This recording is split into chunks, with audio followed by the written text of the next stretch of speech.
Xullas o'rtoqlar, hammaga salom. Bugun juda ham foydali bo'lgan ma'lumot bilan bo'lishmoqchiman. Hech bironta chet tilini, masalan, yapon tili, rus tili, ingliz, koreys yoki nemis, xitoy tillarini o'rganayotgan paytingizda o'sha tilda o'qiy olishingiz mumkin bo'lgan kitob topish bilan muammo bo'lganmi? To'g'ri, Amazondan pulga sotib olish mumkin yoki kitob do'konlaridan hozirgi paytda turli kitob do'konlarida chet tildagi kitoblarni topish yoki zakaz qilish mumkin, lekin ularni bepulga sotib ola olasizmi? Bugun men sizlarga juda ham foydali va pulingizni tejaydigan sayt bilan bo'lishmoqchiman. Hop, demak nima qilamiz? Chrome'ga kiramiz va Zat Library ZK deb yozamiz. Kommentda yoki opisaniyada veb-sayt linkini qoldiraman. Xo'p, bunga kirganimizdan keyin sizlardan registratsiyadan o'tishlarini so'raydi. Registratsiyadan Google account bilan bemalol o'tish mumkin, unchalik muammo bo'lmaydi.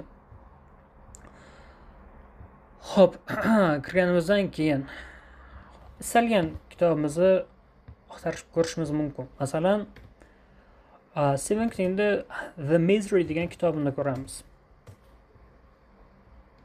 Ana chiqdi. Har xil versiyasi, har xil nashri. Va nimaga hushyor bo'lishingiz kerak? Mana har doim kitobni tanlab uni yuklayotganda yulduzchaga e'tiborli bo'ling. Chunki yulduzchani qanchalik shu reytingi uni qanchalik darajada yaxshiligini ko'rsatish mumkin. Masalan, 5/3. Zo'r emas, lekin yaxshi emas. Yomon emas. Misery 5/5 bo'ladigan bo'lsa, bu kitob sifatida juda ham yaxshi degani. Xo'p, Misery'ga kiramiz. Misery'ga kirganimizda bu yerda onlayn o'qisak bo'ladi.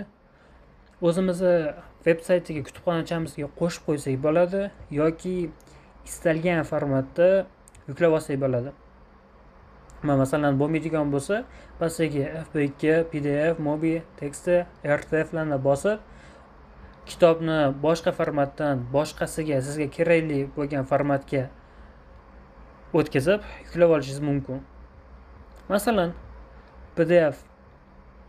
PDFdan 1472 megabaytlikni yuklab oladigan bo'lsak, yuklanish jarayonida kelar kungacha boshqa kitoblarni axtarib ko'ramiz. Misol uchun, Harry Potter kitob seriyalarini The Harry Potter and Sorcerer's Stone or The Philosopher's Stone ko'raylik. Harry Potter and the Sorcerer's Stone.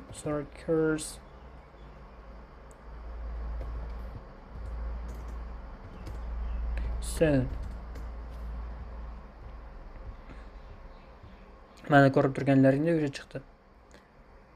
Buni ham yuklab olamiz va sifatini tekshirib ko'ramiz.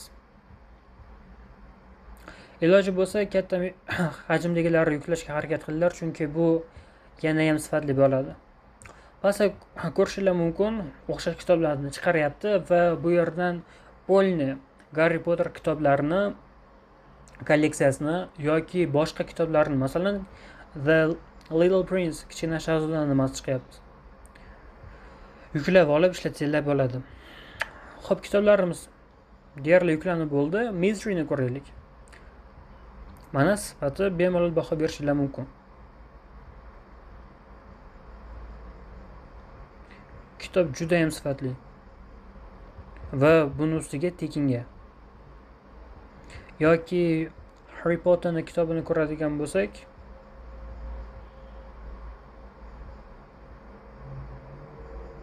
buni ham deyarli sifatli desa bo'ladi.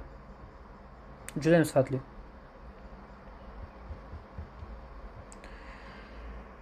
Shu saytdan foydalaning, pulingizni tejang. Hozircha shular. Yoqqan bo'lsa like bosing, kommentariy yozib qoldirishni unutmang.